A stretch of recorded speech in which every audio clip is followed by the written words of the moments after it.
an issue that we came across was his mom decided that, you know what, even though they've said they don't want anyone else to know, I'm going to congratulate them on social media. And that caused an argument.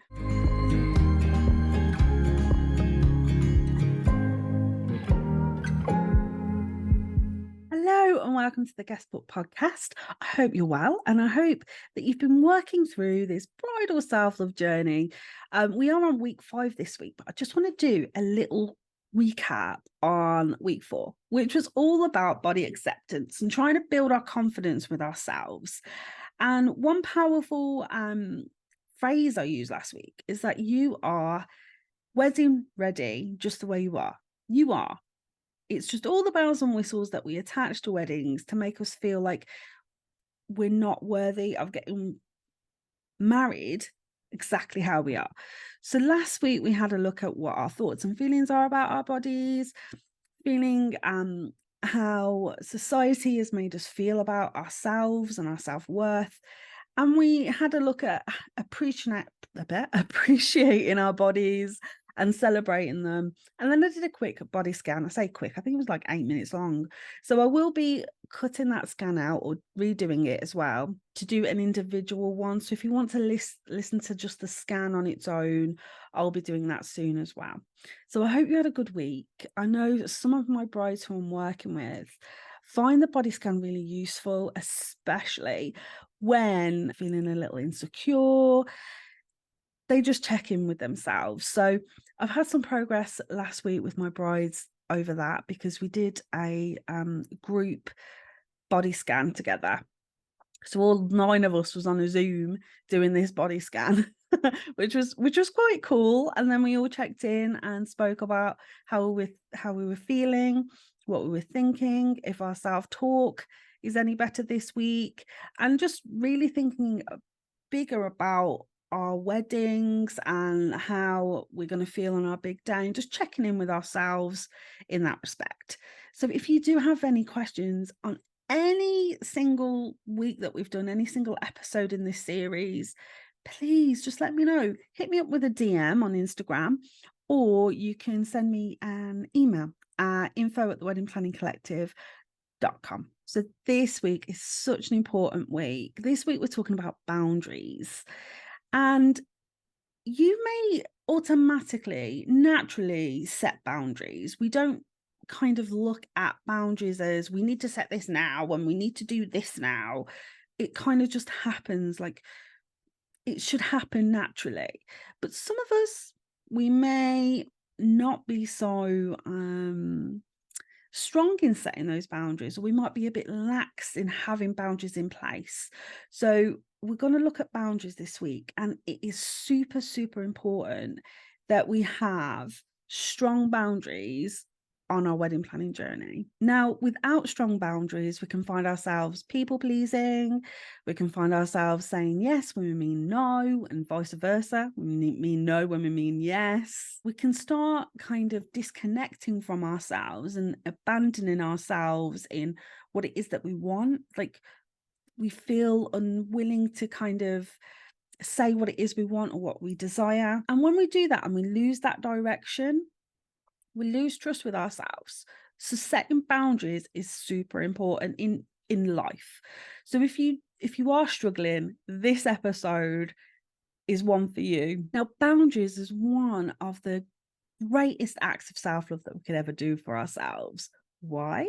Because it builds self-trust, it builds self-worth, and it builds self-respect. The trifecta in helping us become super connected, super in tune with ourselves, and help us kind of operate in a world where we are in control. Boundaries also set the energy on how you want others to treat you.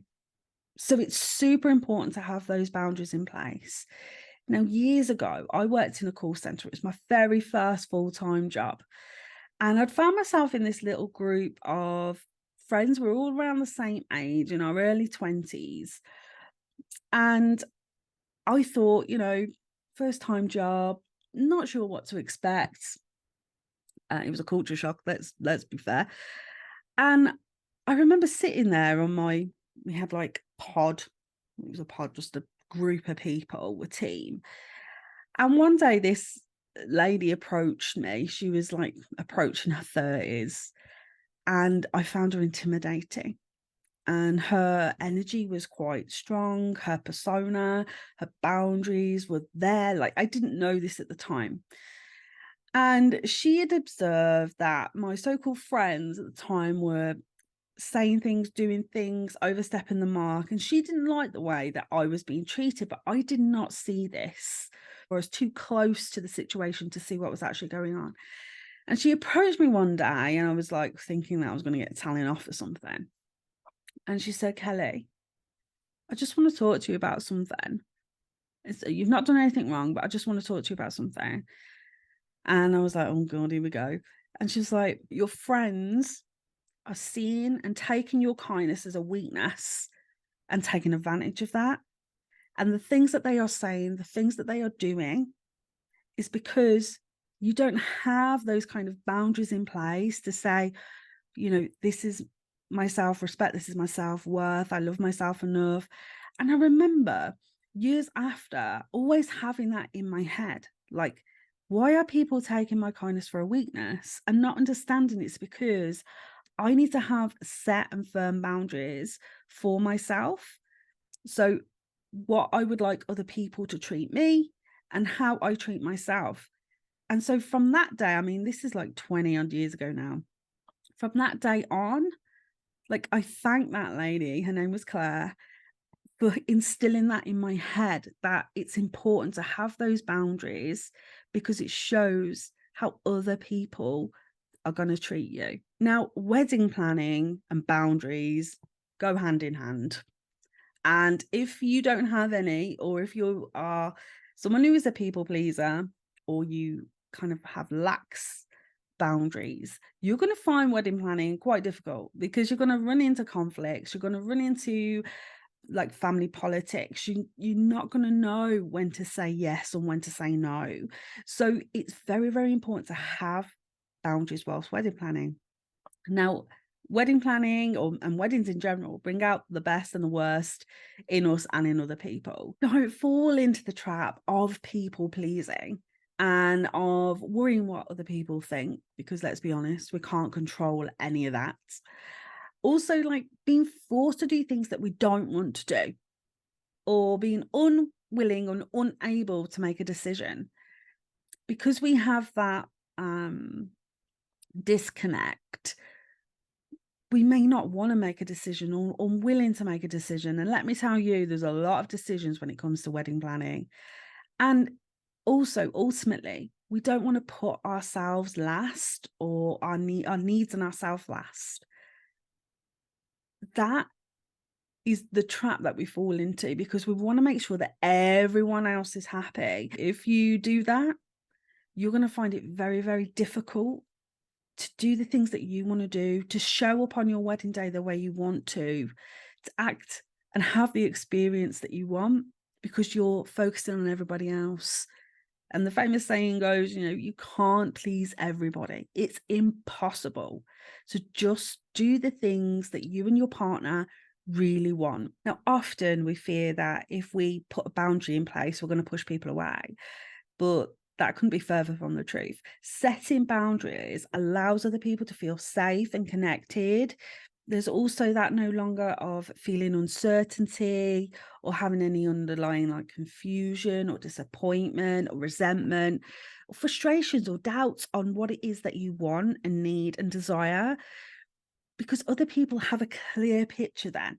So if you're going into your wedding journey and you know that you only want a certain amount of people knowing everything that you're doing, or you know that you want certain like suppliers or music, that kind of thing. I mean, those are kind of surface level things. But when you put boundaries in place, like Jacob and I did when we got engaged, we didn't tell anybody for at least, I think it was 24 hours. So we got engaged and we didn't tell anyone till the Monday. My dad didn't even know that he was going to propose, even though Jacob had asked him previously. He didn't know it was going to be that weekend. So no one knew, bar the two people that we went away with. And then when we told our immediate family and friends, we left it 2 whole weeks until we kind of announced it on social media. Like, we set that boundary in place that we wanted to be the people to tell other people. Now, an issue that we came across was his mom decided that, you know what, even though they've said they don't want anyone else to know, I'm going to congratulate them on social media. And that caused an argument because we have told you something, you have pushed that boundary, and you have then gone, I'm going to do it anyway. So make sure you have these boundaries in place. If you want to be the first people to tell people that you're engaged, or you want to be the people that tell people everything, then you do that. 2 big questions that I ask my couples all the time when we start working together is, have you decided on who, if anyone, you want to tell about your wedding plans? Because you don't have to tell anybody anything. And second, who do you want involved in the wedding planning and the wedding planning process? Because they can be involved and not know everything as well. Keep things a surprise, you know. Don't do things secretly, do them privately, and then you'll see this shift. So make sure that you really talk about what it is that you want, your boundaries, who you want involved, and then you and your partner are both on the same page. So ask yourself, what are your personal boundaries in the various aspects of your life? So your relationships, your work, your self-care boundaries. If you want to right now, think of this as an exercise on where your boundaries fit within your wedding planning process, and then you can expand out. Okay. Afterwards, then I want you to think about, how do you feel when someone respects your boundary versus when they cross that boundary? So, in that little story I told about Jacob and I getting engaged, my parents, my family didn't announce anything on social media. They respected that boundary. And we felt seen, heard, trusted, respected. And his family did the opposite. And that made us feel like we wasn't respected, we wasn't heard, we were taken advantage of. It just, you could see and feel the immediate difference. So have a feel and think about when someone respects the boundary to when they're crossed, and maybe think of times that that has happened and journal about it. Then I want you to consider, are there any boundaries right now that you need to establish or reinforce for your own well-being and happiness? Because you do sometimes need to reinforce those boundaries, because sometimes people push us and we become a little laxed in having those boundaries dead set and in place. So it's okay to kind of think, okay, is this boundary needed anymore? Or do I need to reinforce that boundary? Have a little think. Now, before we go, as always, I like for you to implement everything that we do, because otherwise we're not learning, we're not growing, we're not getting by on this journey. We need things to do together. So we're going to do a little boundary setting kind of exercise, if you will. So with the things that you have thought about with the boundaries in your life, your work, your relationships, I want you to scale them on a scale of 1 to 10. 1 being there's like no boundary there at all, and 10 being there's going to be a firm boundary in place. And you can do this for your wedding planning experience as well. Once we've scaled those on 1 to 10, we can assess on if we need to kind of reinforce that boundary, or the boundary needs to be let go, or if, you know, we're happy and we're safe with that, we don't need to do anything with it. So if anything is under like 5 and under, we need to start being more assertive with our communication, and we also need to reinforce those boundaries. So first of all, take those boundaries that you've written down or thought about, and let's try assertive communication. So in doing this, we need to be really coming from a personal space, and in doing that, we need to use I statements. So kind of like, I wish for this, or I think this. It is a personal thing. If you and your partner are doing it together, use we statements. It's still as effective. I'll give you an example. Maybe you're at work and you need to really focus on your work, and as much as we want to be hyper focused on the wedding and we want to tell everybody everything that's happening and we're planning, maybe work's not appropriate for that kind of discussion. So maybe you want to say to your colleagues who are really interested in what it is that you're doing, you could say something like, I value and respect our friendship or our relationship, but right now I need to limit talking about my wedding and my wedding plans just because it's not appropriate for work.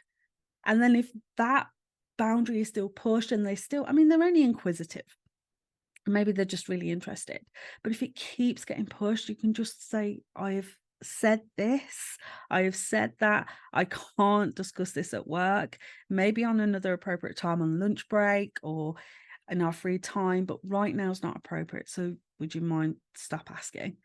And just keep reinforcing that boundary. Now, if people are continue to cross that boundary, especially when it comes to things like overstepping and crossing that line, maybe you need to put an almost like consequence in place.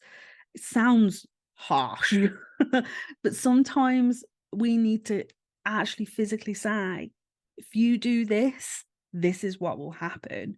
And that's the only way that people can kind of process what it is that you're saying.